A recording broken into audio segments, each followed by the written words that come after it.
Bonjour à tous, c'est GLG et je vous souhaite la bienvenue pour votre petit JT du Geek. Aujourd'hui, gros coup de projecteur sur le constructeur automobile chinois Dongfeng. Connu pour avoir lancé de nombreuses marques, Dongfeng introduit une nouvelle voiture, la Nami. Oui, bah oui, le jeu de mots est facile. Nami se concentre sur les petites voitures électriques à un objectif ambitieux de 400 000 ventes annuelles. Encore une fois, on parle d'une marque chinoise pour la Chine qui se vend uniquement en Chine, mais bon, pour eux, 400 000, voilà. Ça paraît cohérent.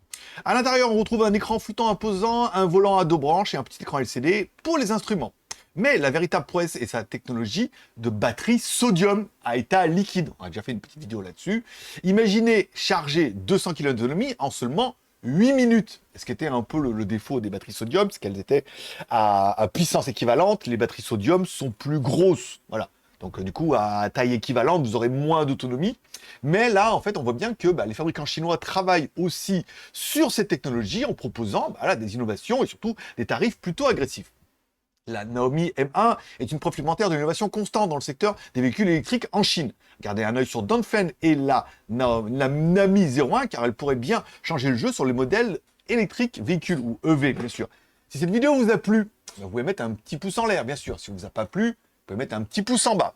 On regarde un peu, vous trouvez l'article complet sur jtgeek.com, au cas où ça vous intéresse. Vous voyez, on retrouve la puissance, 163 chevaux et tout. Bon, la voiture, elle est quand même plutôt sympa, encore une fois. Bon, il faudra, voir à combien elle sera vendue en Chine, et si, éventuellement, présentement, on pourrait l'avoir en Europe, et surtout, à quel prix. Mais l'innovation de ces batteries-là pourrait vachement réduire le coût des voitures, où on serait sur un niveau, par exemple, de la Dolphin, mais avec des tarifs plus agressifs. Bon, une batterie qui aurait peut-être un peu moins d'autonomie, encore une fois, à proportion égale, mais est-ce que c'est vraiment important si on peut avoir un prix et goûter aux joies de l'électrique?